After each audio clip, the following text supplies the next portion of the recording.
بسم الله الرحمن الرحيم. السلام عليكم ورحمة الله وبركاته.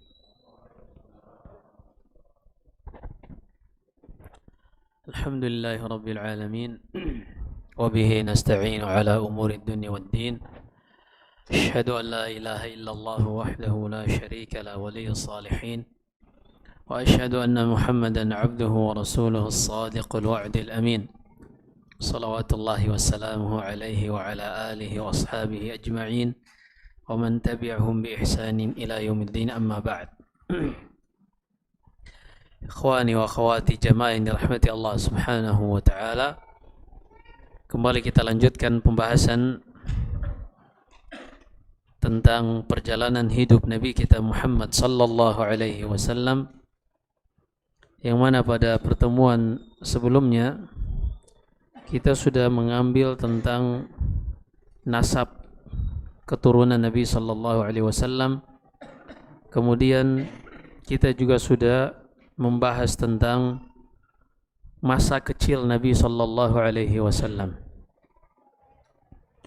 Dan kita sudah berakhir pada peristiwa yang menunjukkan betapa Nabi kita Muhammad sallallahu alaihi wasallam memiliki kedudukan yang tinggi di tengah-tengah orang-orang Quraisy. Yaitu tatkala usia beliau memasuki 35 tahun, orang-orang Quraisy ketika itu membangun kembali Ka'bah yang sudah mulai lapuk bangunannya. Hingga akhirnya mereka pun menghancurkan bangunan lama, menyisakan fondasi yang diletakkan oleh Nabi Ibrahim dan Nabi Ismail. Tatkala selesai membangun bangunannya, meninggikan bangunan Ka'bah di atas fondasinya, mereka bingung siapakah yang paling berhak untuk meletakkan Hajar Aswad, yang merupakan bagian yang paling mulia dari Ka'bah. Hampir saja karena perselisihan siapa yang paling berhak ini, hampir saja mereka berperang dikarenakan siapa yang paling berhak untuk meletakkan Hajar Aswad. Sampai akhirnya mereka sepakat begini saja, kita tunggu siapa orang yang pertama kali masuk tempat yang kita tentukan. Ternyata yang memasuki tempat tersebut adalah Nabi sallallahu alaihi wasallam.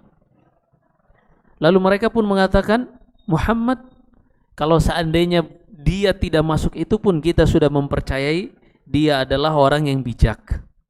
Akhirnya mereka pun menyerahkan peletakan Hajar Aswad ini kepada Nabi kita Muhammad sallallahu alaihi wasallam. Dan Nabi kita, di antara bentuk kebijakan beliau meminta untuk diberikan kain. Kemudian di atas kain itu diletakkan batu atau Hajar Aswad. Dan beliau memerintahkan untuk setiap petinggi-petinggi kabilah memegang ujung-ujung kain tadi, sehingga mereka sama-sama mengangkatnya. Dan tatkala mendekati tempat untuk meletakkan Hajar Aswad ini, barulah Nabi sallallahu alaihi wasallam mengambil dengan kedua tangannya, lalu meletakkan di tempat Hajar Aswad sebagaimana yang kita ketahui saat ini. Baik. Hingga akhirnya pada usia beliau genap 40 tahun, yaitu pada bulan Rabiul Awal,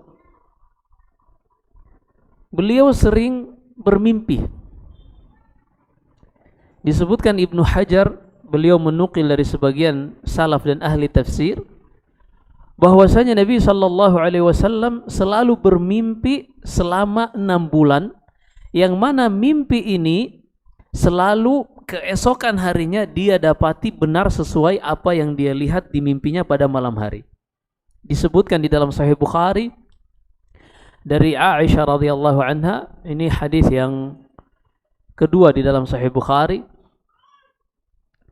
Kata Aisyah, sa'al al-Harith bin Hisham Rasulullah sallallahu alaihi wasallam faqala ya Rasulullah kaifa ya'tika al-wahyi. Al-Harith bin Hisham bertanya kepada Nabi sallallahu alaihi wasallam, bagaimana wahyu datang kepadamu wahai Rasulullah? Kemudian kata Nabi sallallahu alaihi wasallam, sebagaimana juga di hadis yang setelahnya, awwalu ma budi'a bihi Rasulullah sallallahu alaihi wasallam minal wahyi ar-ru'ya salihah. Fakana la yara ru'ya illa ja'at mithla falaqis subh. Wahyu pertama yang datang kepada beliau adalah mimpi yang baik. Dan keesokan harinya mimpi itu nyata, ia lihat sebagaimana yang ia saksikan di dalam mimpinya. Ini terjadi 6 bulan setelah beliau berusia 40 tahun. Hingga akhirnya 6 bulan berlangsung, setelah sering melihat mimpi dan keesokan harinya menjadi kenyataan, hubbiba ilaihil khala. Beliau mulai menyukai untuk bersendirian. Karena beliau menyaksikan dari kaumnya ketika itu, orang-orang Quraisy, orang-orang jahiliyah berada di dalam kesesatan berupa beribadah kepada patung, berdoa kepada patung, bernazar untuk patung, meminta kesembuhan kepada batu, kepada tamimah. Tamimah itu seperti seorang misalnya memakai kalung yang ada batu yang diyakini bisa meringankan penyakit atau menyembuhkan penyakit, entah itu batu giok, batu akik, atau batu apapun. Kalau dia meyakini itu bisa menyembuhkan penyakit, sementara dalam logika ilmu medis tidak ada hubungan sebab akibatnya, maka ini termasuk kesyirikan. Sebagaimana sabda Nabi sallallahu alaihi wasallam di dalam riwayat Imam Ahmad, man ta'allaqa syai'an atau man ta'allaqa tamimatan faqad asyrak. Barang siapa yang memakai tamimah, baik itu kalung maupun gelang yang diyakini bisa menyembuhkan, maka dia telah melakukan kesyirikan. Ini berbeda dengan seseorang yang minum obat. Karena memang meminum obat itu ada hubungan sebab akibat. Adapun mengikatkan tali di lengan atau misalnya cangkang penyu dijadikan gelang, ini tidak ada dalam ilmu kedokteran sebab akibat yang bisa menyembuhkan demam. Baik. Hingga akhirnya Nabi sallallahu alaihi wasallam mulai menyukai kesendirian. Beliau sering melakukan yang namanya khalwat, menyendiri di suatu tempat. Dan beliau memilih satu goa yang berada di sekarang disebut dengan Jabal Nur. Di situ disebut dengan Goa Hira, Ghar Hira. Di Goa Hira inilah beliau menghabiskan waktunya untuk bertafakkur, melihat kondisi kaumnya, melihat kondisi orang-orang Quraisy yang mereka terjerumus ke dalam kesyirikan. Adapun Nabi sallallahu alaihi wasallam tidak pernah melakukan kesyirikan, tidak pernah meminum khamar, tidak pernah melakukan dosa apapun. Wallahu ya'asimuka minan nas. Allah berfirman di dalam surat Al-Maidah, dan Allah memaksumkan engkau, menjaga engkau dari kesalahan wahai Muhammad sallallahu alaihi wasallam. Dan ini bukan sesuatu yang asing. Karena bukan cuma Nabi kita sallallahu alaihi wasallam yang dengan fitrahnya menjauhi kesyirikan. Ada seorang yang meninggal sebelum diutus Nabi sallallahu alaihi wasallam dan dia tidak pernah melakukan kesyirikan, padahal beliau hidup di tengah-tengah orang-orang Quraisy. Dia adalah kakeknya Umar bin Khattab yang bernama Amr ibni Nufail. Amr ibni Nufail ini seorang yang hidup pada zaman jahiliyah, akan tetapi dia tidak sepakat dengan orang-orang jahiliyah yang beribadah kepada patung, yang beribadah kepada pohon, yang beribadah kepada roh-roh orang-orang saleh yang sudah meninggal. Tidak. Dia semata-mata mengikhlaskan segala sesuatunya kepada yang menciptakan langit dan bumi, yaitu Allah Subhanahu wa taala. Hanya saja dia tidak mengetahui rincian cara beribadah kepada Allah Subhanahu wa taala. Dia tidak mengetahui rincian bagaimana beribadah kepada Allah, bagaimana cara salat, puasa dan seterusnya. Dan ini yang juga terjadi pada Nabi sallallahu alaihi wasallam. Makanya Allah berfirman di dalam surat Wad-Duha, "Alam yajidika wa wajadaka dhallan fahada." Dahulu Allah mendapati engkau sesat. Maksudnya sesat di sini di antara tafsirannya adalah engkau belum mengetahui rincian syariat. Tapi secara mengenal Allah dengan tauhid sudah ada di dalam fitrah beliau, sehingga beliau tidak pernah beribadah kepada patung atau berhala manapun. Beliau mentauhidkan Allah, hanya saja beliau tidak mengetahui bagaimana cara beribadah kepada Allah, bagaimana mewujudkan tauhid ini. Hingga akhirnya di usia beliau 40 tahun 6 bulan, ketika beliau berada di dalam Goa Hira, yang mana kata Aisyah radhiyallahu anha, setiap kali hendak pergi ke Goa Hira ini, Nabi sallallahu alaihi wasallam membawa bekal dari istrinya Khadijah. Berhari-hari, bermalam-malam beliau tidak pulang. Sebagaimana dalam hadis, fayatahannatsu fihi wa huwa ta'abbudul layali dzawatil adad. Beliau menghabiskan waktunya selama berkhalwat di Goa Hira tadi dengan beribadah kepada Allah. Hanya saja dia tidak mengerti seperti apa cara beribadah kepada Allah. Ketika bekalnya habis, beliau kembali turun. Perjalanan tidak terlalu jauh antara rumah beliau dengan Jabal Nur ini, Goa Hira. Sampai ke rumah Khadijah, Khadijah kembali menyiapkan bekal untuk Nabi sallallahu alaihi wasallam melanjutkan khalwatnya bersendirian di dalam Goa Hira. Hingga akhirnya datang seorang malaikat. Yang ketiga itu dalam wujud manusia. Karena Nabi sallallahu alaihi wasallam melihat malaikat Jibril dalam wujud aslinya dengan sayapnya itu hanya 2 kali. Disebutkan di dalam surat At-Takwir dan disebutkan di dalam surat An-Najm. Nanti kita bahas pada tempatnya insyaallah taala. Kita akan runut perjalanan sesuai dengan umur Nabi sallallahu alaihi wasallam. Ketika datang malaikat Jibril ini, Nabi sallallahu alaihi wasallam langsung seperti orang panik. Lalu kata Jibril, "Iqra." Wahai Muhammad, bacalah. Nabi sallallahu alaihi wasallam sejak kecil beliau tidak pernah diajar membaca atau menulis. Beliau hanya diajar untuk berbicara dengan lisan bahasa Arab yang fasih. Hanya saja beliau tidak pernah belajar membaca dan menulis. Allah sebutkan ini di akhir surat Al-Ankabut. Di akhir surat Al-Ankabut, 2 halaman sebelum terakhir, bagian tengah sebelah kiri Allah berfirman, "Wa ma kunta tatlu min qablihi min kitabin wa la takhutuhu biyaminik." Engkau wahai Muhammad tidak pernah menulis dan tidak pernah pula membaca kitab. Idzal lartabal mubtilun. Kalau seandainya engkau dahulu bisa menulis, bisa membaca, maka orang-orang yang memiliki keraguan di dalam hatinya mereka akan semakin ragu. Kenapa? Karena bisa saja engkau menjadi seperti Ibnu Abi Salt. Ibnu Abi Salt ini dari kota Taif, yang dia juga membenci kesyirikan. Dia juga membenci kesyirikan. Hanya saja dia membenci kesyirikan ini setelah membaca kitab Taurat dan Injil. Sampai-sampai kata orang-orang Taif, kalau seandainya Nabi sallallahu alaihi wasallam tidak nampak, tidak menjadi seorang nabi, mereka akan menjadikan Ibnu Abi Salt ini sebagai seorang nabi. Karena dia sudah bisa berbicara tentang langit dan bumi. Dan dia seorang penyair yang pembahasan syairnya tentang tauhid, tentang penciptaan langit dan bumi oleh Allah Subhanahu wa taala.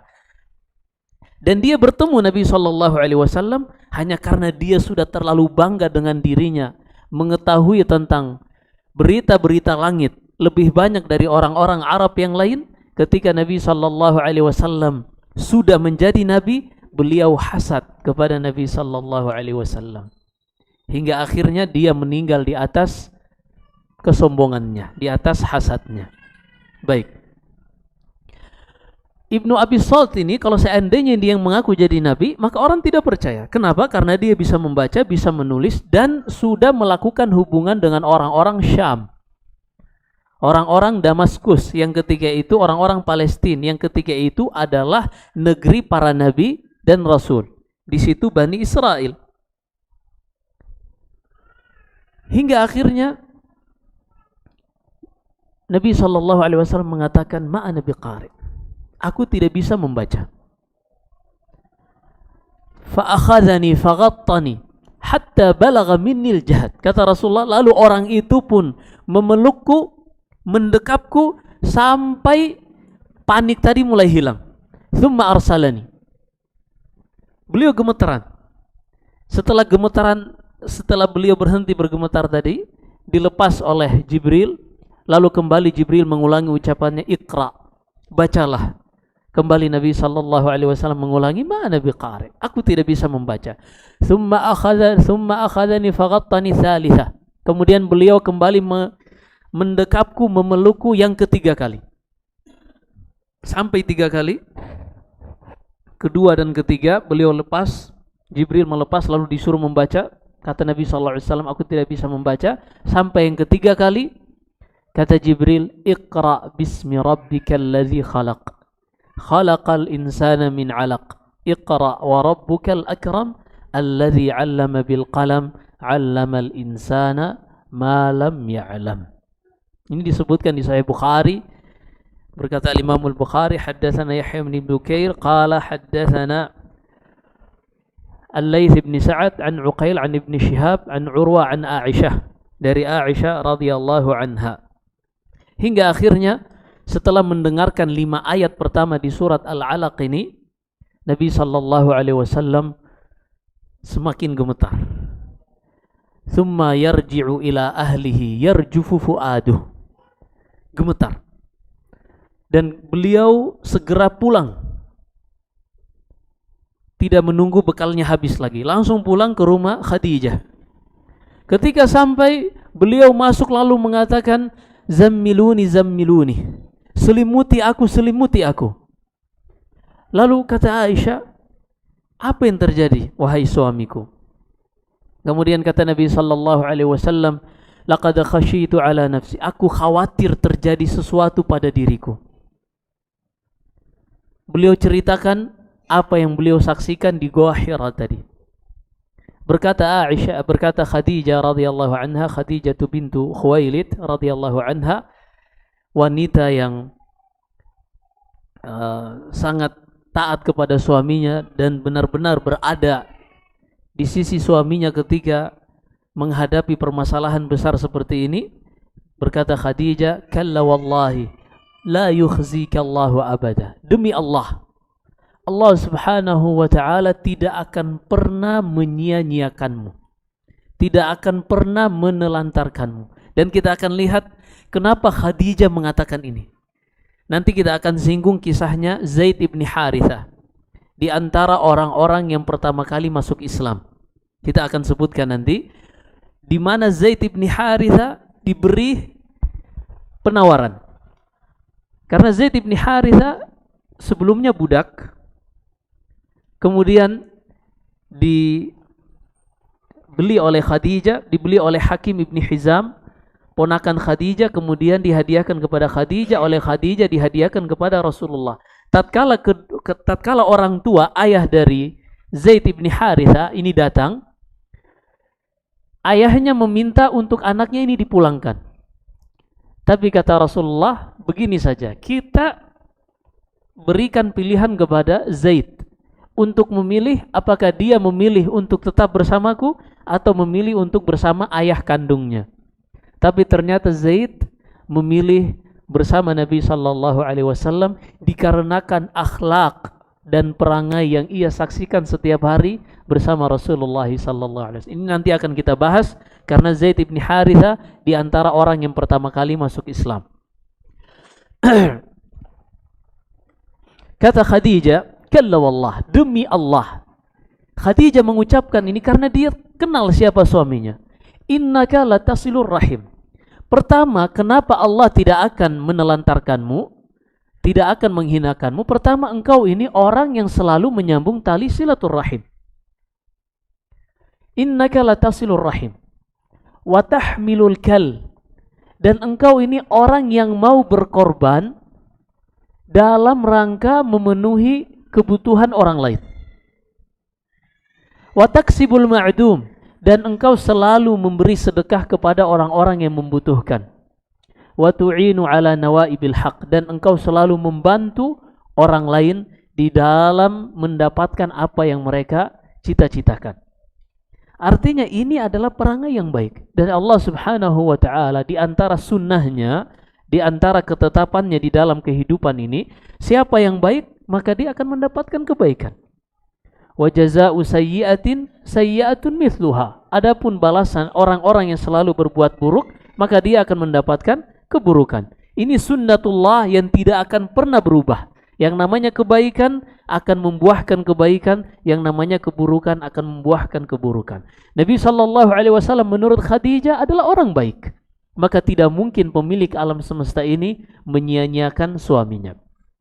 Setelah itu, Khadijah mengajak Nabi SAW kepada anak pamannya, yaitu Waraqah bin Naufal ibni Asad ibni Abdul Uzzah, seorang dari Quraisy, seorang dari Quraisy jahiliyah. Hanya saja dia bisa berbahasa Hebrew, bisa berbahasa Ibraniyah, sehingga dia bisa menulis Injil dengan bahasa Arab.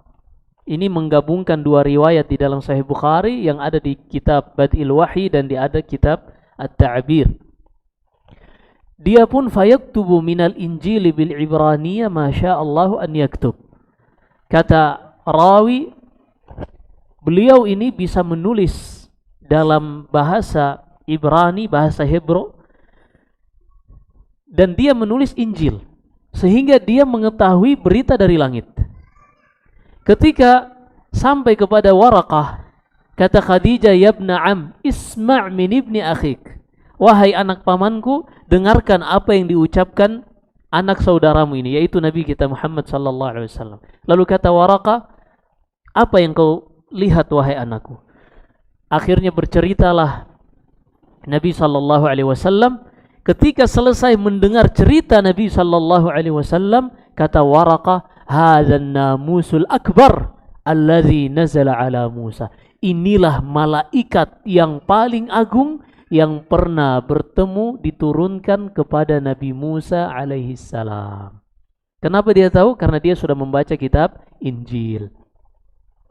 Akhirnya kata Waraqah, "Ya laitani fiha jada'an." Duhai kiranya aku bisa menolongmu. Ya laitani akunu hayyan idh yukhrijuka qaumuk. Duhai kiranya aku masih hidup ketika kaummu mengusirmu. Perhatikan di sini, Waraqah mengatakan ini dalam keadaan Nabi sallallahu alaihi wasallam baru diangkat sebagai nabi. Tapi kenapa Waraqah mengetahui sehingga kata Nabi bertanya, "Awa mukhrijiyahum?" Apakah kaumku yaitu Quraisy akan mengusirku dari tanah kelahiranku? Kata Waraqah, "Innahu lam ya'ti rajulun qattu bimithli ma ji'ta bihi illa 'udih." Tidak pernah ada seorang pun yang datang kepada kaumnya seperti apa yang engkau bawa ini, yaitu sebagai rasul, illa 'udih, melainkan dia akan dimusuhi oleh kaumnya. Nabi Ibrahim diusir. Nabi Ibrahim pertama berada di Kufah bersama ayahnya dan kaumnya. Kemudian beliau diusir hingga akhirnya beliau menjadi manusia pertama yang berhijrah. Berhijrah menuju ke Palestina melewati Mesir. Dan karena kita sudah sebutkan ceritanya, karena ada kecemburuan antara Sarah dengan Hajar hingga akhirnya beliau terpaksa membawa anaknya ke Makkah. perjalanan yang kita sudah pernah sebutkan. Lalu kata Waraqah, wa in yudrikni yaumuka ansurka nasran muazzarah. Kalau seandainya aku masih hidup ketika hari kaummu mengeluarkanmu, mengusirmu, niscaya aku akan menolongmu dengan pertolongan yang hebat. Sehingga di sini sebagian ulama mengatakan Waraqah di antara orang pertama yang beriman kepada Nabi sallallahu alaihi wasallam setelah Khadijah. Baik. Akhirnya pulanglah Nabi kita sallallahu alaihi wasallam, dan ketika itu wahyu sempat terhenti. Namanya fatratul wahyi, masa terhentinya wahyu.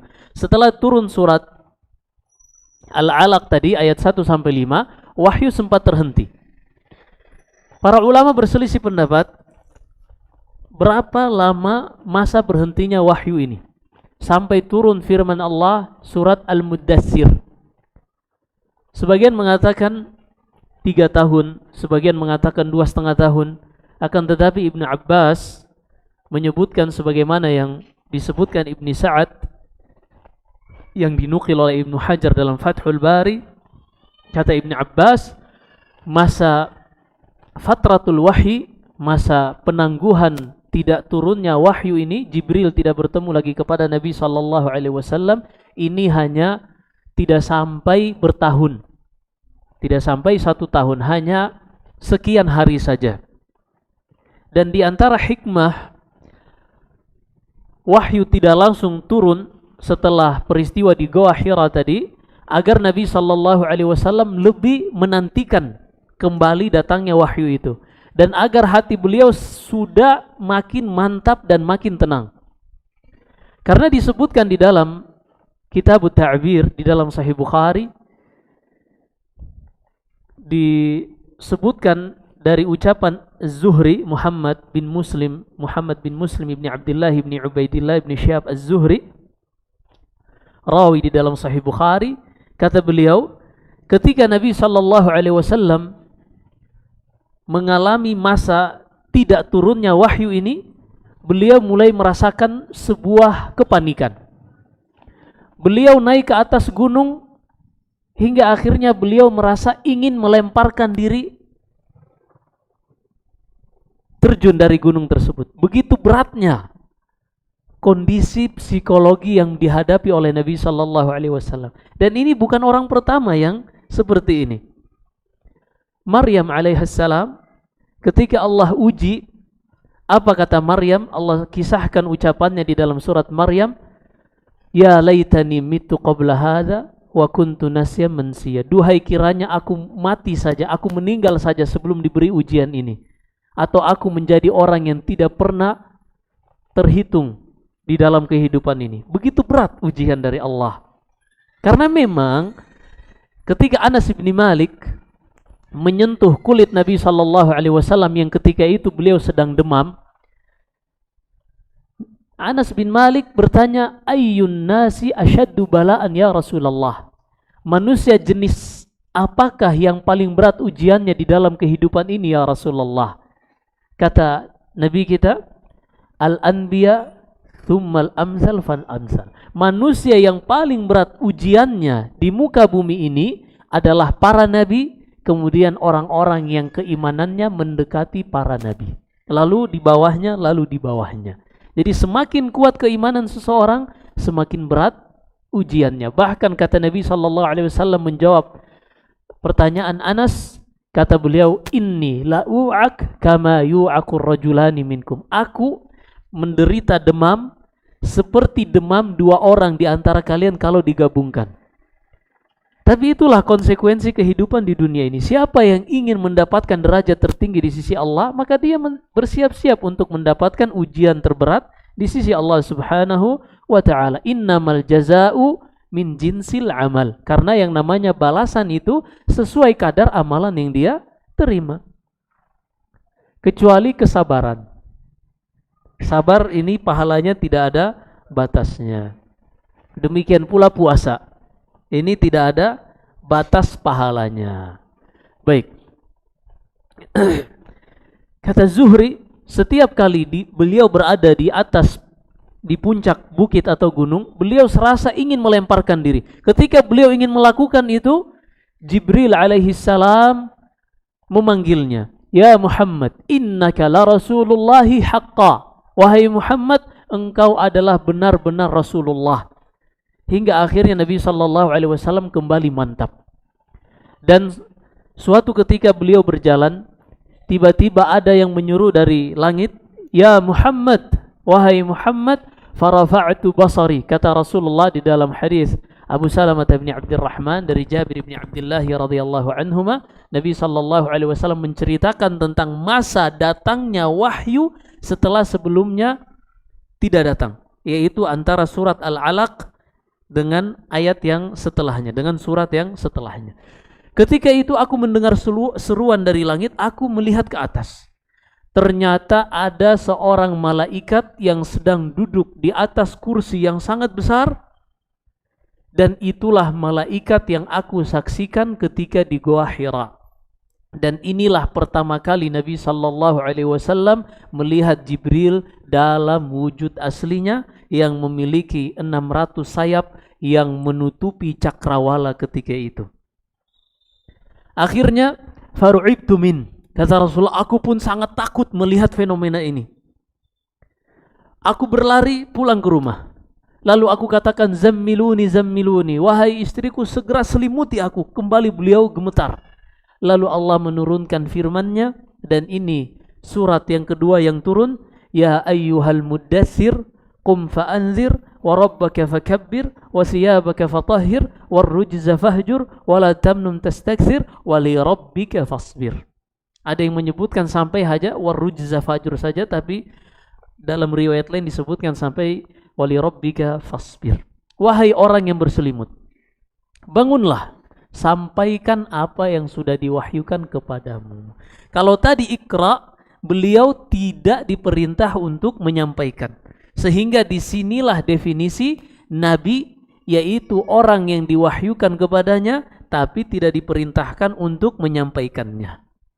Adapun Rasul, orang yang diwahyukan kepadanya dan diperintah untuk menyampaikan apa yang diwahyukan kepadanya itu. Dengan firman Allah, "Qum fa'anzir." Wahai orang yang berselimut, bangunlah dan sampaikanlah apa yang telah diwahyukan kepadamu.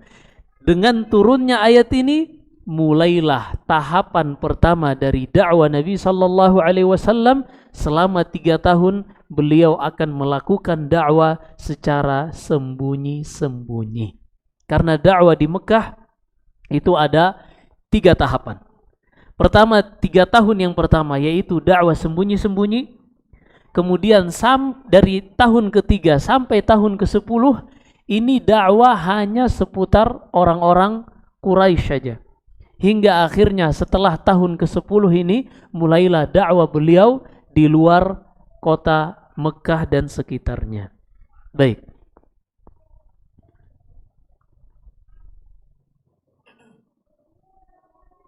Oh, masih banyak. Akhirnya dengan perintah, "Wahai orang yang berselimut, bangun dan sampaikan apa yang diwahyukan kepadamu," beliau mulai berdakwah. Beliau pertama kali yang diajak adalah orang-orang yang besar kemungkinannya untuk menerima dakwah beliau. Dan di antara hikmah dimulainya dakwah secara sembunyi-sembunyi agar orang Mekah ketika itu tidak langsung kaget. Karena perlu dipahami, Ka'bah adalah tempat yang paling diagungkan oleh Arab. Tempat yang paling diagungkan oleh Arab. Dan ini menjadi pusat agama orang-orang Arab. Sehingga Mekah ini adalah tempat yang jadi rujukan untuk daerah-daerah lain di dalam mengamalkan sesuatu. Dan kita pernah sebutkan pada kisah Amr bin Luhai al-Khuzai ketika dia pertama kali membawa patung ke Ka'bah. Ketika musim haji, orang-orang yang datang berhaji langsung menerima bahwasanya patung inilah yang berhak untuk diibadahi. Kenapa? Karena patung yang pertama diletakkan di Jazirah Arab yaitu di depan Ka'bah yang bernama Hubal. Dan mereka menganggap apa yang sudah diletakkan di Ka'bah ini, maka itulah yang benar. Baik, kita akan lanjutkan perjalanan dakwah selama 3 tahun secara diam-diam ini setelah salat Isya, karena pengurus Masya Allah ingin memberi kebaikan kepada jamaah untuk lebih maksimal. Nanti setelah azan kita langsung qamat, kita salat Isya, kemudian setelah itu kita lanjutkan mungkin 15 atau 20 menit, dan mungkin ada yang ingin bertanya karena ternyata dari sebelum-sebelumnya sudah ada yang gemes ingin bertanya tapi belum sempat. Insyaallah taala kita lanjutkan setelah salatul Isya biidznillah. Wa sallallahu wasallam wa baraka ala nabiyyina Muhammad.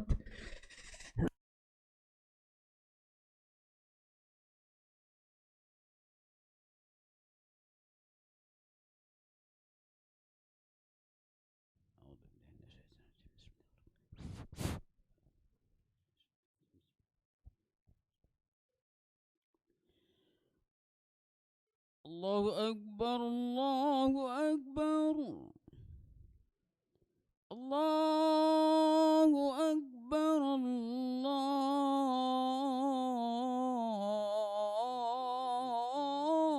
Akbar. Asyhadu an la ilaha illallah. أشهد أن لا إله إلا الله.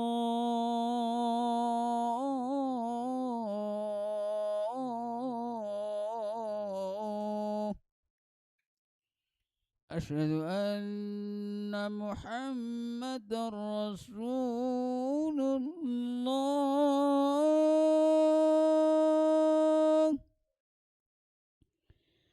أشهد أن محمد رسول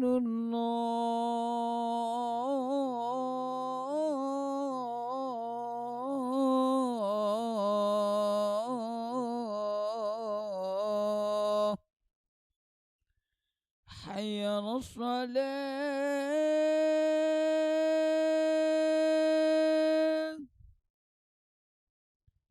حي على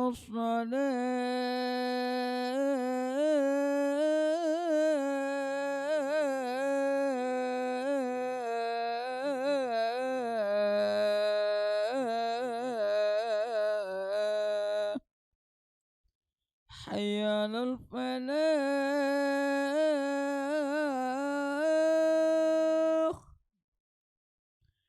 حي على الفلاح.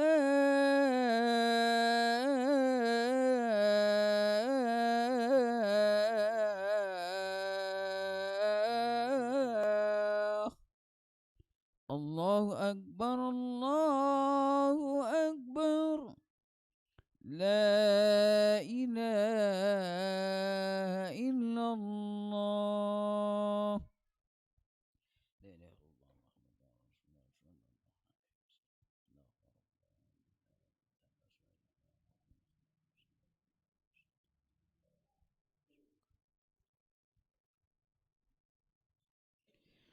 الله أكبر، الله أكبر. أشهد أن لا إله إلا الله. أشهد أن محمد رسول الله. حي على الصلاة، حي على الفلاح. قد قامت الصلاة، قد قامت الصلاة. الله أكبر، الله أكبر. لا إله إلا الله.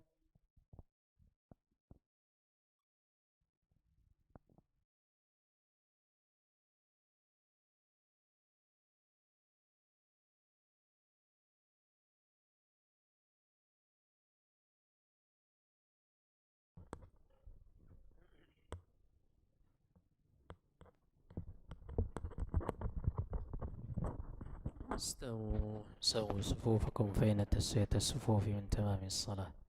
teruskan صف.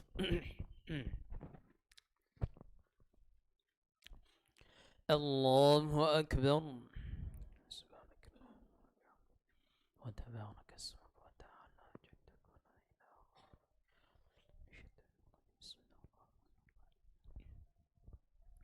الحمد لله رب العالمين الرحمن الرحيم مالك يوم الدين إياك نعبد وإياك نستعين اهدنا الصراط المستقيم صراط الذين أنعمت عليهم غير المغضوب عليهم ولا الضالين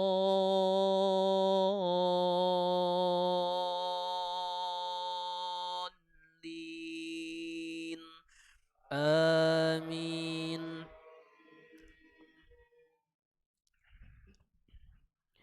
يا أيها الناس قد جاءتكم موعظة من ربكم وشفاء لما في الصدور وهدى ورحمة للمؤمنين.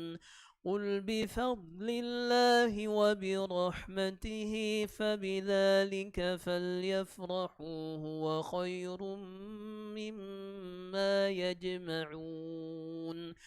قل أرأيتم ما أنزل الله لكم من رزق فجعلتم منه حراما وحلالا قل الله أذن لكم أم على الله تفترون. وما ظن الذين يفترون على الله الكذب يوم القيامة إن الله لذو فضل على الناس ولكن أكثرهم لا يشكرون. وما تكون في شأن وما تتلو منه من قرآن ولا تعملون من عمل إلا كنا عليكم شهودا إذ تفيضون فيه.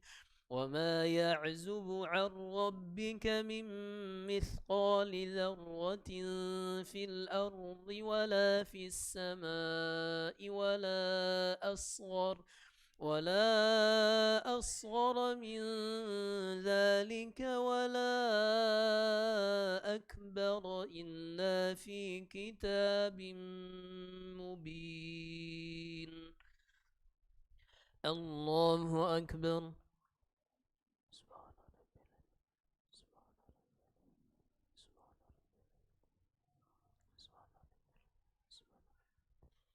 سمع الله لمن حمده.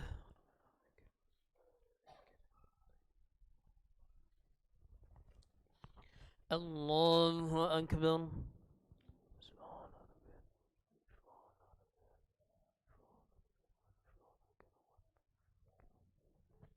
الله أكبر.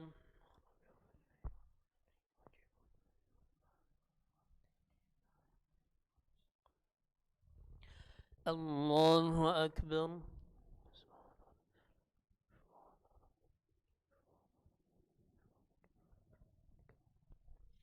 الله أكبر. بسم الله الرحمن الرحيم. الحمد لله رب العالمين الرحمن الرحيم مالك يوم الدين إياك نعبد وإياك نستعين اهدنا الصراط المستقيم صراط الذين أنعمت عليهم غير المغضوب عليهم ولا الضالين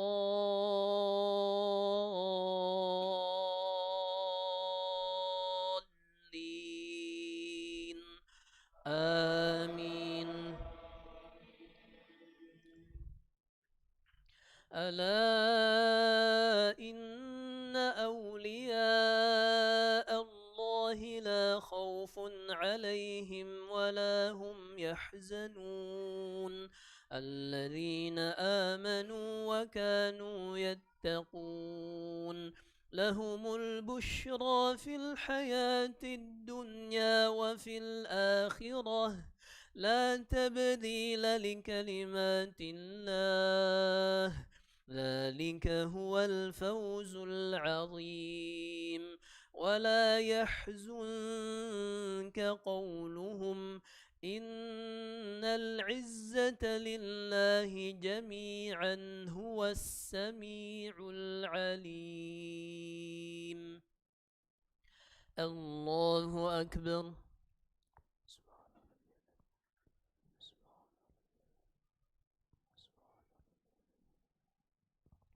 سمع الله لمن حمده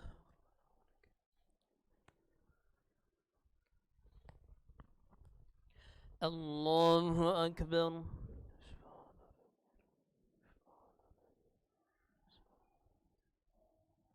الله أكبر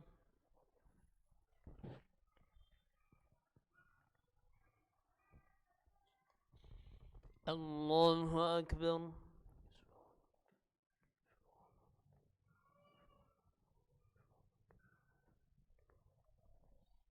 الله أكبر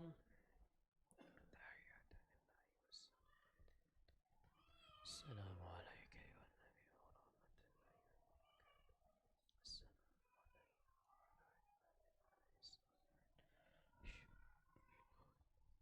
النبي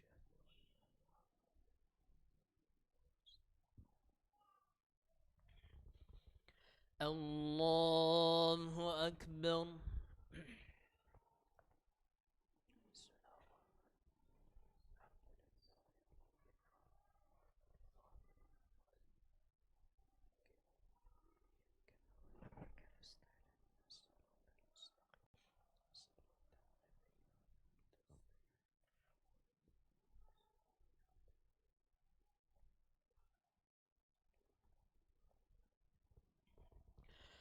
الله أكبر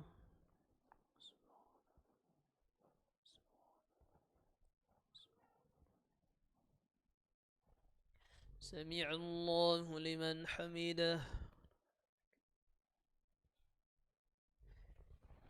الله أكبر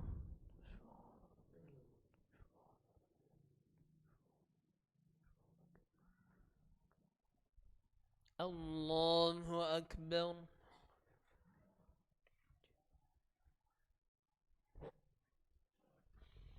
الله أكبر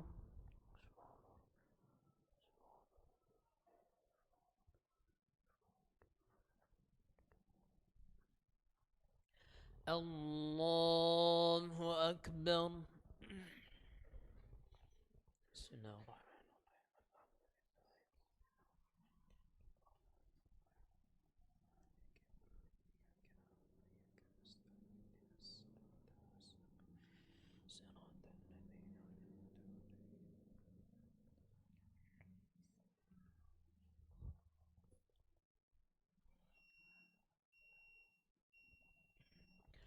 الله أكبر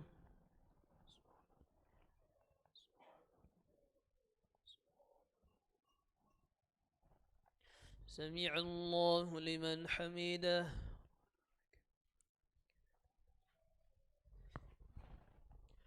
الله أكبر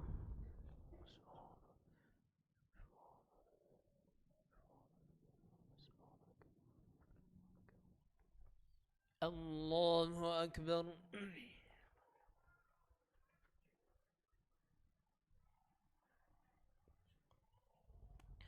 الله أكبر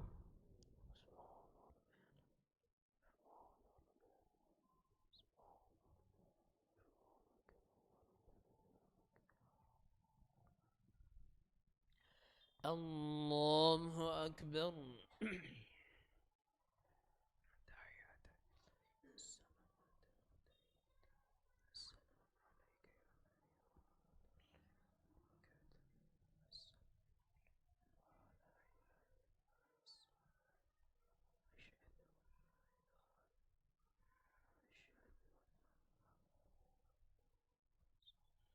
اللهم صل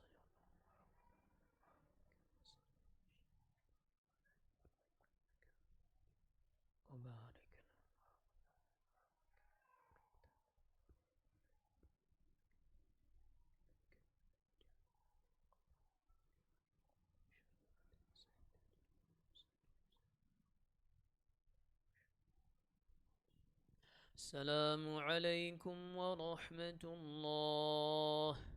السلام عليكم ورحمة الله. استغفر الله استغفر الله استغفر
Bismillahirrahmanirrahim. Alhamdulillah wa sallallahu wasallam wa baraka ala nabiyyina Muhammad, amma ba'd. Kembali kita lanjutkan dan kita akan coba selesai sampai pembahasan dakwah sirriyah, dakwah secara sembunyi-sembunyi selama 3 tahun yang dilakukan oleh Nabi sallallahu alaihi wasallam. Dan tadi kita sudah sampai kepada pembahasan sampai di mana tadi? Beliau memulai dakwanya dan yang pertama kali 3 tahap.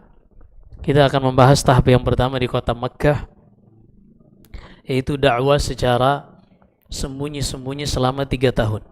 Sejak diturunkan kepadanya firman Allah, ya ayyuhal muddathir qum fa'anzir.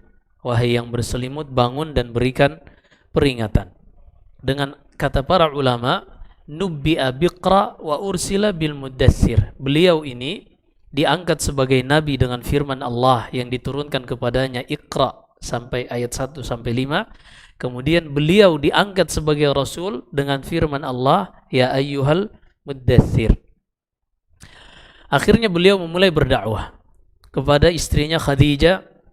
Ia pun beriman dan menggunakan semua harta yang dimilikinya untuk membantu dakwah Nabi sallallahu alaihi wasallam. Dan Khadijah terkenal sebagai seorang saudagar kaya ketika itu di tengah-tengah orang-orang Quraisy. Dan kita pernah sebutkan bahwasanya di antara hal yang membuat Khadijah menikahi Nabi sallallahu alaihi wasallam adalah karena ketika suatu saat Khadijah memberikan amanah kepada Nabi kita sebelum diangkat sebagai Nabi untuk memakai harta Khadijah dan berdagang dengan menggunakan harta Khadijah. Berangkatlah ia ke kota Syam dengan seorang pembantu Khadijah yang bernama Maisarah, atau anaknya Khadijah yang bernama Maisarah. Hingga akhirnya Khadijah beriman. Kemudian Nabi sallallahu alaihi wasallam berdakwah mengajak Zaid ibn Harithah. Dan ini tadi yang kita janjikan, kita akan sebutkan kisahnya. Zaid ibn Harithah ibn Syarahbil dari kabilah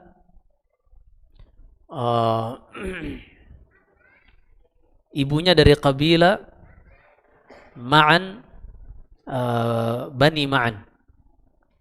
Ayahnya Harithah ibn Syarahbil, yang mana Zaid ini ketika masih kecil, ia bersama ibunya mengunjungi keluarga ibunya, yaitu kabilah Bani Ma'an.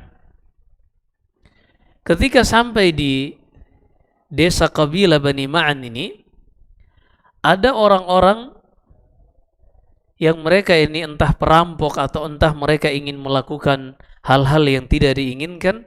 Yang jelas mereka datang dengan tujuan untuk merampas harta dan anak-anak yang ada di kabilah Bani Ma'an. Mereka ini kabilah Qain ibni Jisr. Hingga akhirnya ya di antara anak-anak yang tertangkap adalah Zaid ibni Harithah. Dibawalah ia ke kota Mekah dan dibeli oleh Hakim ibni Hizam. Hakim ibni Hizam ini ponakan dari Khadijah binti Khuwailid.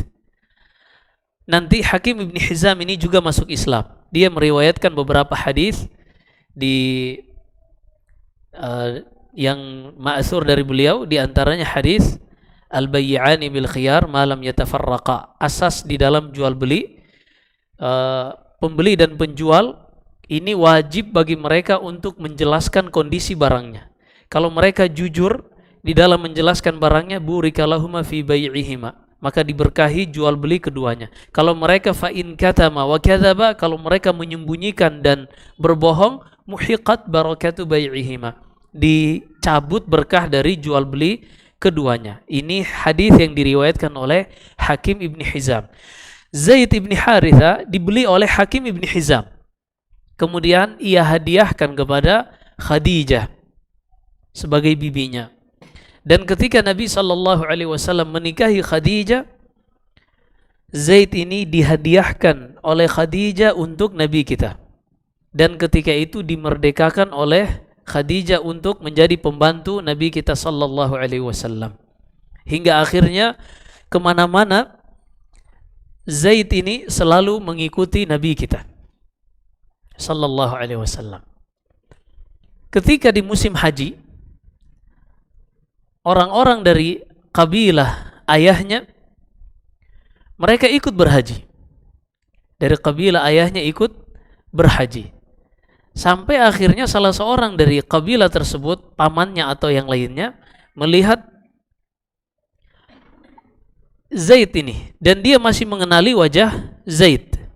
Masih mengenali wajah Zaid. Hingga akhirnya orang ini pun pulang. Paman dari Zaid ini pulang. Paman dari Zaid ini pulang, lalu melaporkan kepada ayahnya, saya melihat seorang anak yang mirip dengan Zaid. Akhirnya ayahnya pun bersama pamannya ini, paman Zaid ibni Haritha, yaitu saudara dari Haritha, ayahnya Zaid. Mereka pun pergi mencari anak tadi dan ketemu. Lalu Nabi SAW mengatakan, saya tidak akan kembalikan ia kepada kalian sampai kita berikan pilihan kepada Zaid sendiri. Silakan, dia ingin memilih kalian, silakan kalian bawa pulang, atau dia memilihku, maka dia tetap tinggal bersamaku. Akhirnya beliau berdiri di Hijr Ismail dan memanggil orang-orang Arab ketika itu, persaksikanlah ini adalah Zaid yang selama ini hidup bersamaku, yang aku biayai ia, dan ini mengaku sebagai ayahnya, ayah kandungnya. Dan wahai Zaid, engkau sudah mengetahui seperti apa aku dan bagaimana kehidupanku, bagaimana keseharianku, engkau kenal aku. Kalau engkau ingin memilihku, maka pilihlah aku. Dan ini adalah ayah kandungmu dan pamanmu. Kalau engkau ingin memilih mereka, silakan pulang bersama mereka ke kabilah Quda'ah, kabilah Kalb dari Butun Quda'ah. Karena Zaid ini Zaid ibni Haritha ibni Syarahbil Al-Kalbi. Maka apa kata Zaid? Wallahi, demi Allah, tidak akan pernah aku memilih seorang selainmu wahai Muhammad, yang ketika itu belum sebagai nabi. Aku tidak mungkin memilih orang lain selainmu. Padahal ini ayah kandungnya, ini paman satu nasab. Tapi karena dia mengetahui seperti apa akhlak Nabi SAW, seperti apa keseharian beliau, Zaid ibn Haritha ini pun memilih hidup bersama Nabi SAW. Ketika itu pun Nabi SAW menyatakan di atas Hijr Ismail, ya ma'syaral Arab, wahai sekalian orang-orang Arab, ishhadu bi anni tabannaitu Zaidan, saksikanlah bahwasanya saat ini aku mengangkat Zaid sebagai anakku. Hingga akhirnya ketika itu nama Zaid menjadi Zaid ibni Muhammad sallallahu alaihi wasallam. Karena pada saat itu belum diharamkan untuk mengangkat orang lain menjadi anak. Namanya tabanni. Hingga akhirnya turun firman Allah di dalam surat Al-Ahzab ayat kedua atau ketiga. Allah berfirman, ud'uuhum li'abaihim huwa aqrabu indallah. Panggillah mereka nama, kemudian nama ayah-ayah mereka. Disinilah larangan untuk mengangkat orang yang bukan dari nasabnya sebagai anaknya. Padahal kata Nabi SAW, ini sebelum beliau menjadi Nabi, saksikanlah ini adalah Zaid, dia adalah orang yang aku angkat sebagai anak, aku mewarisi dia dan dia mewarisi aku. Konsekuensi dari ayah dan anak. Dia mewarisiku dan aku mewarisinya. Hanya sejak turun firman Allah di surat Al-Ahzab tadi, terhapus hukum bolehnya mengangkat anak. Tapi hukum larangan mengangkat anak yang dimaksud ini yaitu menisbatkan misalnya Zaid bin Muhammad. Tapi kalau hanya mengadopsi saja tanpa harus menisbatkan namanya dengan nama orang yang mengadopsi ini tidak mengapa.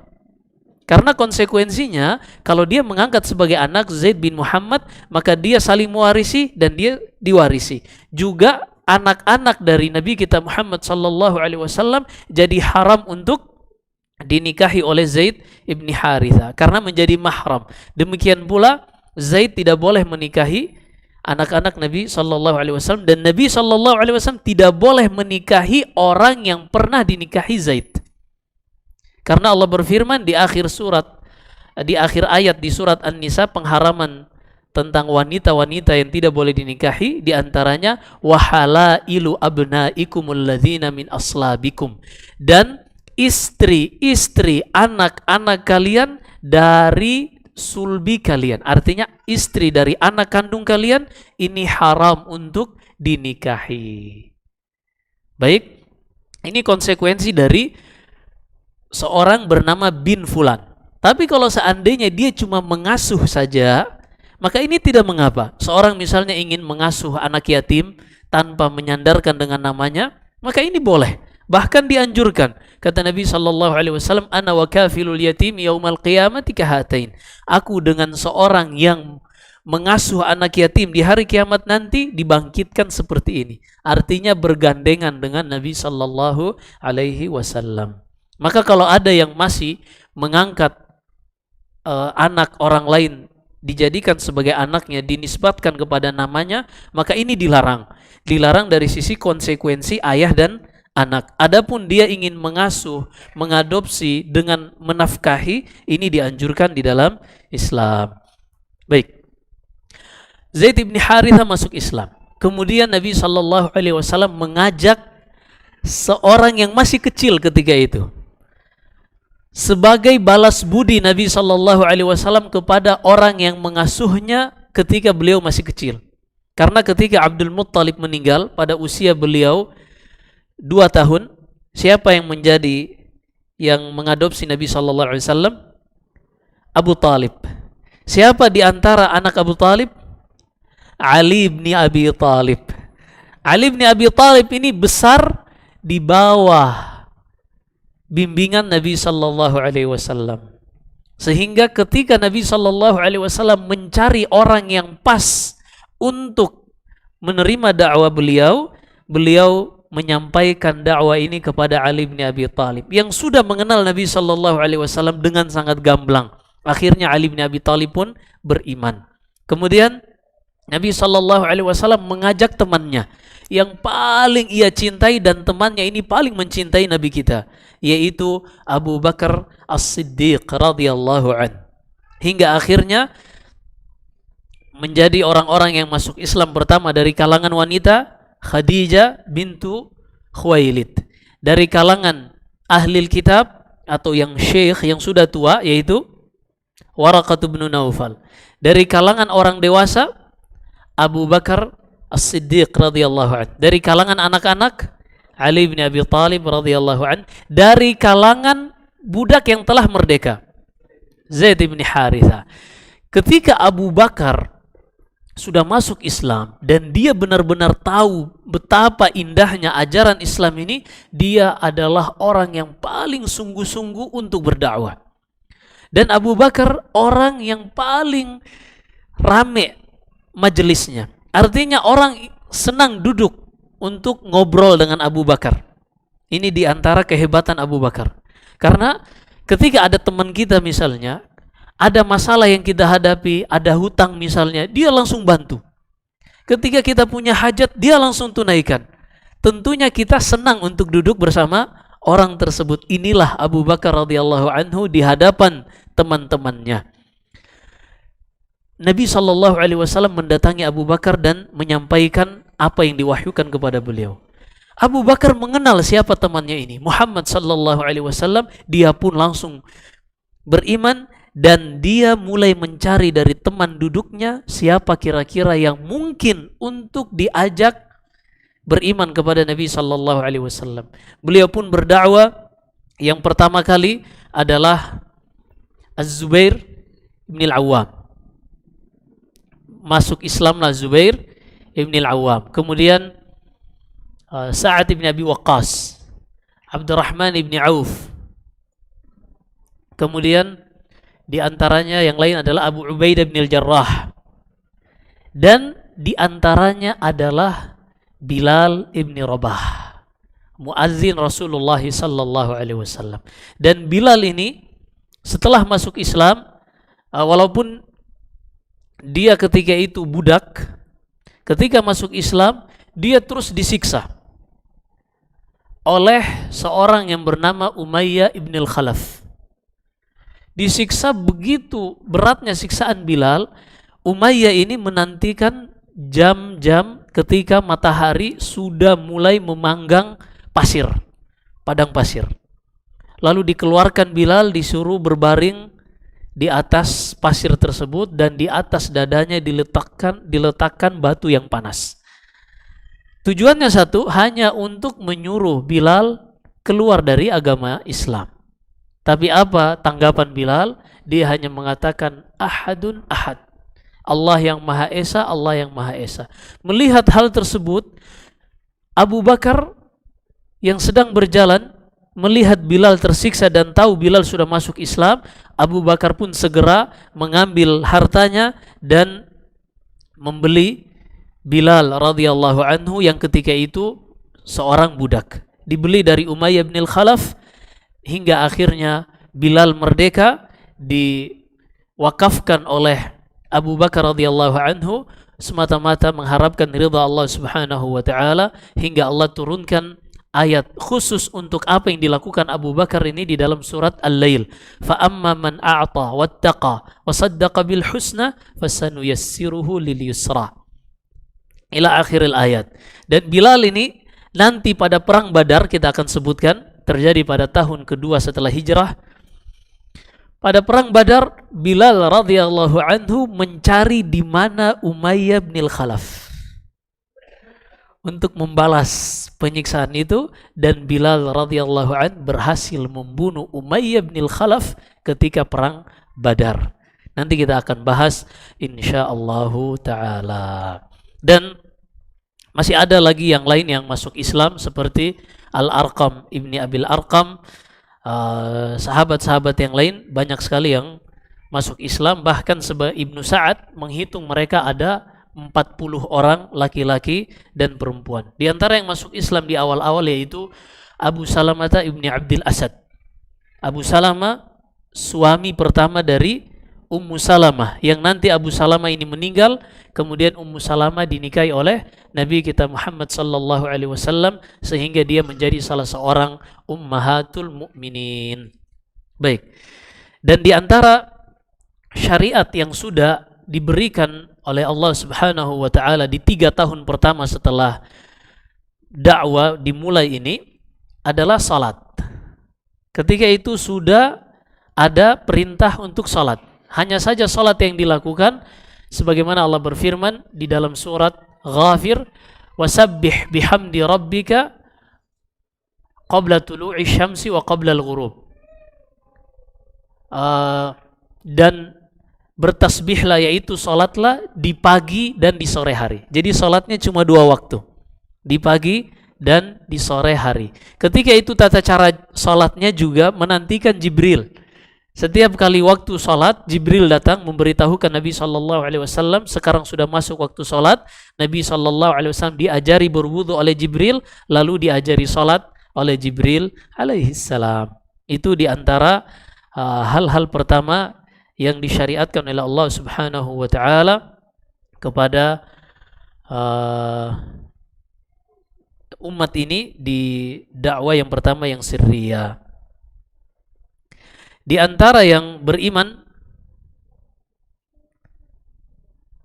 Abid bin al-Harith bin al-Muttalib. Ada lagi kita sebutkan tadi ada sekitar 40 orang. Ada Sa'id ibn Zaid. Oh ya, Sa'id ibn Zaid juga masuk Islam dan istrinya. Nanti ada kisah khusus berkaitan dengan masuk Islamnya Umar bin Khattab. Karena istri dari Sa'id ibn Zaid adalah Fatimatu bintul Khattab, adik dari Umar ibn Khattab radhiyallahu an, yang ini yang akan menjadi sebab masuk Islamnya Umar ibn Khattab. Insyaallah taala nanti kita akan bahas pada pertemuan-pertemuan berikutnya.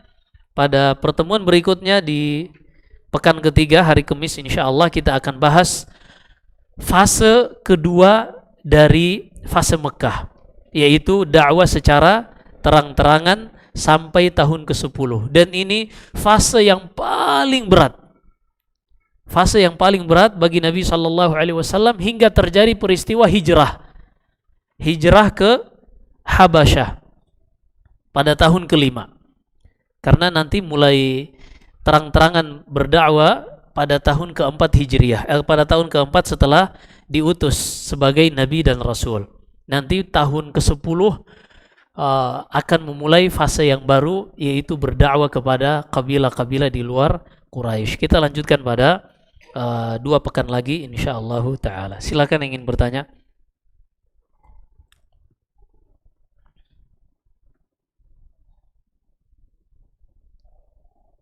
Ustadz, bagaimana jika kita ingin pindah ke tempat yang keadaannya lebih mendukung dalam beribadah, sedangkan di keluarga hanya kita mempelajari manhaj salaf? Apakah itu sama saja meninggalkan mereka?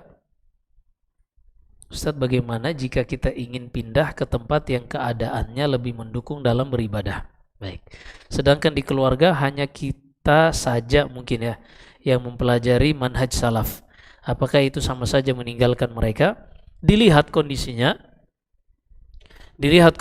Kalau memang seorang yang keadaannya seperti ini, memiliki tanggungan yang wajib, misalnya dia seorang ayah dan harus tinggal di tempat tersebut, maka dia lihat kalau memang masih bisa menegakkan agama, maka dia tetap wajib tinggal di situ karena ada kewajiban yang lain. Sebagai seorang ayah misalnya menafkahi anak-anaknya, atau dia punya orang tua di situ yang mana orang tuanya ini tidak ada yang membiayai hidupnya kecuali dia, maka ini juga menjadi wajib bagi seorang anak.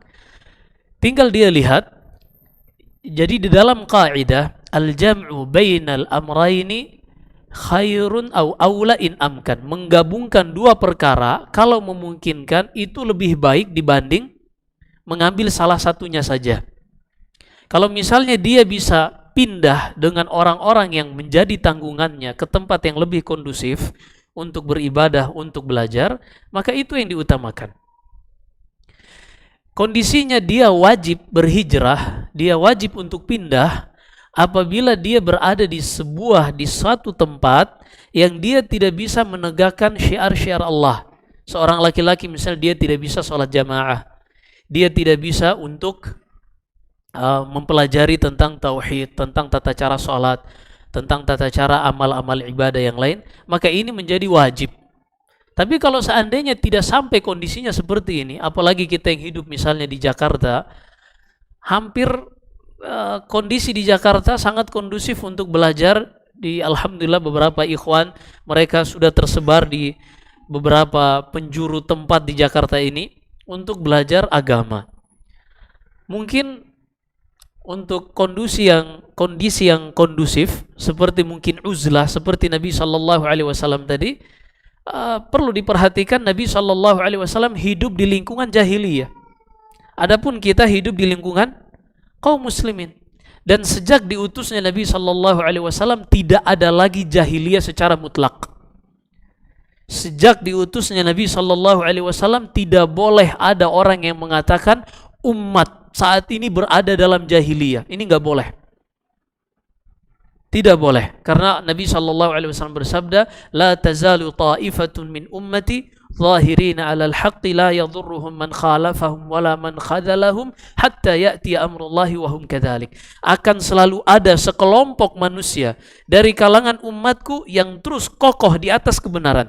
tidak akan pernah merugikan dan membahayakan mereka orang-orang yang membenci dan menyelisihi mereka sampai hari kiamat. Maka tidak boleh lagi ada orang yang mengatakan saat ini kita hidup di zaman jahiliyah. Ini tidak boleh. Kalau dia mengatakan ada perbuatan-perbuatan jahiliyah yang dilakukan umat ini, mungkin. Ini mungkin. Di antaranya sabda Nabi sallallahu alaihi wasallam, "Salasatun min amril jahiliyah la yatrukuhunna ummati." Ada 3 perkara dari perkara jahiliyah yang biasa dilakukan orang-orang jahiliyah dan umatku masih juga melakukannya. Apa itu? Al-fakhru bil ahsab, wat-ta'nu bil ansab, wan niyahatu 'alal mayyit. Yang pertama, berbangga-bangga dengan kedudukan. Berbangga-bangga dengan dia anaknya ini, anaknya jenderal dan seterusnya. Ini ada. Ada tidak? Ada. Bahkan setiap polisi, antum siapa? Anak Tetjen. Apa itu? Tetangga jenderal. Iya, masih bangga walaupun tetangganya. Kemudian yang kedua, wat-ta'nu fil ansab, mencela nasab orang lain. Ada tidak? Ada. Kemudian yang terakhir, wan niyahatu 'alal mayyit. Meratapi mayit. Apa bentuk meratapi itu? Mencukur rambut, tidak karuan gara-gara ada yang meninggal, menyobek-nyobek baju, guling-guling seperti entah seperti apa. Ini semua artinya menunjukkan tidak menerima dengan takdir Allah Subhanahu wa taala. Ini niyah. Atau kata Jabir bin Abdullah radhiyallahu an, berkumpul-kumpul dan makan-makan di rumah orang yang sedang berbelasungkawa. Ini kata Jabir bin Abdullah, kunna na'uddu sun'ut ta'am wal ijtima' fi baitil mayyit minan niyah. Dahulu kami menilai zaman Rasulullah, orang yang kumpul-kumpul, zaman sahabat orang yang kumpul-kumpul makan-makan di rumah orang yang berduka, ini di antara bentuk niyah. Ini di antara bentuk meratapi sang mayit. Baik. Dan juga Nabi SAW bersabda kepada Abu Dzar dalam Sahih Bukhari dalam Kitabul Iman, kata Nabi SAW, innaka mru'un fika jahiliyah. Wahai Abu Dzar, sesungguhnya engkau ada jahiliyah di dalam dirimu. Apa ini? Kenapa Rasulullah mengatakan ini? Dalam hadis tersebut disebutkan bahwasanya dari Ma'rur, Abu Dzar ini pernah mencela seseorang dan mempermalukan ia karena ibunya budak. Ini sama dengan apa? At-ta'nu fil ansab, mencela nasab orang lain. Baik, jadi ini harus dipahami bagi penanya tadi, bahwasanya kita hidup untuk di Indonesia, khususnya di Jakarta, Jabodetabek, kita hidup di negeri kaum muslimin. Dan Allah mudahkan dan berikan taufik kepada pemimpin kita, azan di mana-mana. Masjid di mana-mana terbuka, walhamdulillah. Salat 5 waktu diselenggarakan di mana-mana. Maka kalau seandainya masih ada tanggungan-tanggungan yang lain, itu diutamakan tetap tinggal di daerahnya, kecuali dia bisa menggabungkan tadi, bisa datang misalnya di komunitas yang semuanya belajar agama, datang ke komunitas tersebut lebih kondusif untuk belajar dan beribadah, dengan membawa semua yang ia menjadi tanggung jawab berada padanya, maka ini lebih baik. Wallahu a'lam. Ada lagi? Masya Allah.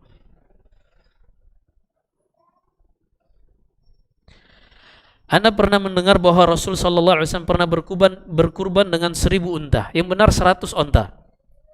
Yang benar dengan 100 unta. Yang pernah 10.000 unta, ada pernah seorang dari kalangan Arab jahili, dia berkurban dengan 10.000 unta, dibagi-bagikan kepada jamaah haji ketika itu. Dia adalah Amr ibn Luhai al-Khuzai yang pertama kali datang membawa patung ke Jazirah Arab. Sehingga orang-orang melihat Amr ini orang yang paling mulia. Kenapa? Dia dermawan. Sehingga apa yang dia ucapkan ini dianggap benar oleh orang lain. Maka ini fitnah ketika orang memiliki jiwa suka minta-minta atau jiwa suka yang namanya gratisan. Hati-hati. Iya. Hati-hati yang namanya jiwa suka gratisan ini. Karena dengan mudah seorang terbawa dengan orang yang suka ngasih hadiah. Tapi seorang kalau menerima hadiah sah dengan syarat kata Nabi sallallahu alaihi wasallam, "Ma ja'aka min hadzal mal min ghairi mas'alatin wala istishraf faqbal." Kalau datang ada yang membawa hadiah kepadamu tanpa minta dan tanpa isyarat, sepertinya butuh, maka terima. Artinya tidak ada hutang budi dengan orang tersebut. Kalau ada hutang budi ini hati-hati akan terbawa seperti Amr bin Luhai al-Khuzai. Benar beliau berkurban sebanyak 100 dan beliau menghabiskan sekitar 60-70 ekor, sisanya diberikan kepada Ali bin Abi Thalib. Di sini juga para ulama berdalil bolehnya mewakilkan penyembelihan kurban kepada orang lain.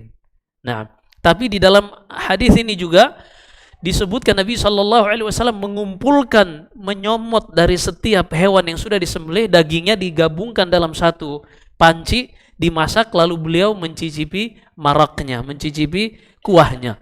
Di sini juga menunjukkan bahwasanya sangat ditekankan seorang yang berkurban untuk mencicipi dari hewan kurbannya. Baik.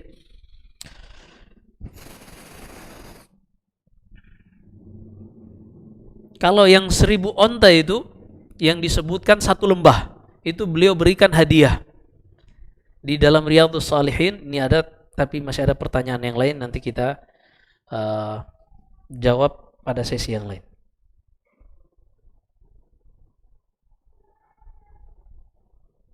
Pada kisah Zaid bin Haritha yang akhirnya memilih untuk tinggal dengan Rasul daripada dengan ayahnya, apakah hal itu bukan sebagai sikap durhaka kepada orang tua kandung?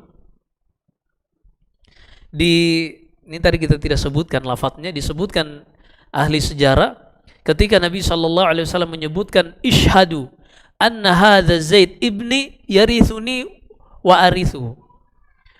Saksikanlah ini Zaid, dia sekarang aku angkat sebagai anak, aku mewarisi dia dan dia mewarisi aku. Fatma'anna. Di tambahan riwayatnya disebutkan oleh Syekh Safiur Rahman, hingga akhirnya ayah dan pamannya pun merasa tenang. Iya, jadi di situ tidak ada sisi kedurhakaan. Dan ketika itu, jadi umur Zaid ibni Haritha dengan Nabi SAW itu hanya beda 7 atau 8 tahun. Beda 7 atau 8 tahun, tidak terlalu jauh. Ketika itu sudah dewasa. Ketika sudah dewasa, dia sudah memiliki hak memilih. Karena nanti di antara perselisihan antara seorang ayah, seorang suami dengan istri, ketika ada cerai, siapa yang paling berhak mendapatkan hak asuh? Yang pertama adalah wanita kalau dia belum menikah. Anti haqqu alaihi malam tankih. Seorang istri paling berhak untuk mengasuh anaknya kalau dia belum menikah lagi. Kalau dia sudah menikah lagi dan anak ini sudah mencapai usia baligh, maka dia diberi pilihan mau bersama ayahnya atau bersama ibunya. Jadi yang namanya pilihan ini sah-sah saja ketika sang anak sudah melewati usia baligh.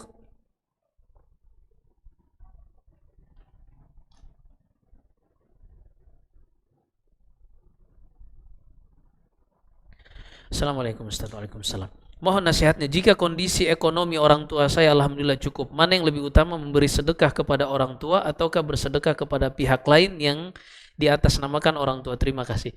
Baik, jadi ini pertanyaan terakhir ya. Jadi ada di dalam amalan, di dalam syariat Islam, amalun yang bermanfaat. Manfaatnya ini ada yang muta'addin, ada yang lazim. Perhatikan ini, ada yang manfaat, dia muta'addin, ada yang lazim. Apa itu manfaatnya yang muta'addin? Manfaatnya yang selain dia rasakan sendiri, juga dirasakan orang lain. Seperti misalnya dia bersedekah. Sedekah ini dia rasakan sendiri, tapi orang lain juga merasakannya. Ada ibadah-ibadah yang sifatnya manfaatnya hanya untuk sendiri. Seperti misalnya haji, sholat, puasa. Ini sifatnya sendiri. Maka ketika seorang melakukan ibadah, yang dia utamakan adalah ibadah yang sifatnya muta'addi, yang manfaatnya selain dia rasakan sendiri juga dirasakan orang lain, kecuali hal-hal yang wajib. Dipahami ini? Adapun hal yang wajib, maka melihat dua hal ini tidak berlaku, harus diutamakan yang wajib tadi. Nah, ketika seperti ini berarti kita lihat mana yang lebih banyak manfaatnya. infak kepada orang tua yang memang mereka cukup nggak butuh, atau berinfak kepada fakir miskin yang mereka butuh? Kira-kira mana yang lebih baik? Kepada fakir miskin yang membutuhkan. Dan di sini ada istilah likulli maqamin maqal. Setiap kondisi ada solusinya masing-masing. Baik, semoga ini bisa dipahami. Wallahu a'lam wa sallallahu wasallam wa baraka ala nabiyina Muhammad. Intinya, ketika orang tuanya mampu berarti kewajibannya tidak ada. Iya, kewajibannya tidak ada. Maka dia tidak sedang mengutamakan yang sunnah dari yang wajib. Tidak. Dia sekarang sedang memilih dua-duanya sunnah.